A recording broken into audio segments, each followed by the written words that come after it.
कुख्यात नशा तस्कर धनीराम उर्फ गल्लू सक्रिय था, जो कुनिहार, सोलन, अर्की, दाड़लाघाट, बिलासपुर, शिमला आदि क्षेत्रों में नशा तस्करी करता था और इन क्षेत्रों में रहने वाले लोगों को नशे के सामान की सप्लाई कर रहा था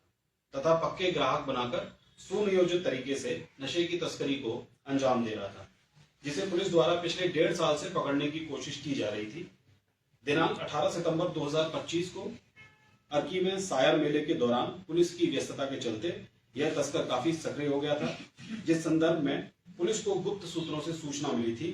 कि धनीराम उर्फ गल्लू ने अपने रिहायशी मकान में बहुत बड़ी मात्रा में अफीम और चरस जो क्षेत्र के लोगों को सप्लाई करने के लिए रखा हुआ है। इस सूचना पर त्वरित कार्रवाई करते हुए जिला पुलिस की 16 सदस्यीय टीम द्वारा कल के सुबह उक्त कुख्यात तस्कर धनीराम उर्फ गल्लू के रिहायशी मकान और इसके भोजनालय होमस्टे में दबिश दी गई और मकान के अंदर से 1.6 केजी अफीम और 1.6 केजी चरस से ज्यादा बरामद करके इस आरोपी को गिरफ्तार किया गया। आरोपी धनीराम ने बड़े शातिर तरीके से इस नशे के सामान को मकान के अंदर लकड़ी के पैनलिंग में वॉल्ट बनाकर, किचन के कपबोर्ड में और सोफे के अंदर बॉक्स टाइप में गुप्त स्थान बनाकर भगवान की फोटो लगाकर छुपाया हुआ था। जांच के दौरान यह भी पाया गया कि आरोपी ने ड्रग्स के अवैध कारोबार से अपने तथा अपने परिवार के सदस्यों के नाम पर काफी अधिक संपत्ति अर्जित की है, जिस पर अभियोग में एनडीपीएस एक्ट के प्रावधानों के अनुसार फाइनेंशियल इन्वेस्टिगेशन अमल में लाई गई, जिसमें आरोपी धनीराम किसी भी प्रकार का काम धंधा या व्यवसाय करना नहीं पाया गया, जो छोटे मोटे तरीके से साल में कुल 18,000 रुपए ही कमाता था और सिर्फ इतने लंबे समय में नशा तस्करी करके इसने न सिर्फ अपने नाम पर बल्कि अपने परिवार के सदस्यों के नाम पर भी बहुतायत संपत्ति, जिनमें 5 मंजिला आलीशान मकान का निर्माण, रेस्टोरेंट और होम स्टे का निर्माण और संचालन, कमर्शियल व्हीकल जैसे जेसीबी, टिपर और अन्य गाड़ियां, सोने के गहने और बैंक अकाउंट में कैश आदि की अवैध संपत्तियां अर्जित की हैं, जो जिला पुलिस द्वारा आरोपी धनीराम की 6 करोड़ 34 लाख रुपए से ज्यादा की इन अवैध संपत्तियों को जब्त कर लिया गया है। जांच में यह भी पाया गया कि कुख्यात मुख्य सरगना आरोपी धनीराम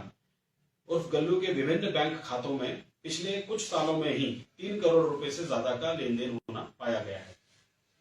जांच में पाया गया कि मादक पदार्थ के इस मामले के अतिरिक्त भी धनीराम के विरुद्ध एनडीपीएस एक्ट के अंतर्गत 2 अन्य मामले भी थाना धर्मपुर और थाना अर्की में पंजीकृत हैं, जिन दोनों मामलों में भी आरोपी धनीराम के कब्जा से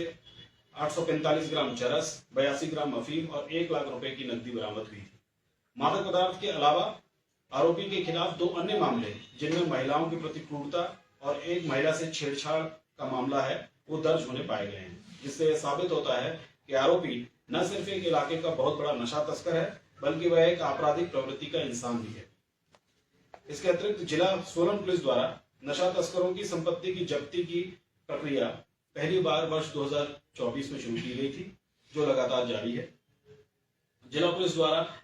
अभी तक कुल 11 मामलों में 37 आरोपियों और सहयोगियों की 15 करोड़ रुपए से ज्यादा की चल व अचल संपत्तियों को, जो उन्होंने मादक पदार्थ की तस्करी से अर्जित की थी, को जब्त किया जा चुका है। इनमें से 3 मामले चरस और अफीम के थे, जिनमें एक मामला 37 किलो हाई क्वालिटी चरस का था, जबकि 8 मामले चिट्टा तस्करी के हैं, जिनमें बाहरी राज्यों पंजाब, हरियाणा व चंडीगढ़ में सक्रिय सप्लायरों द्वारा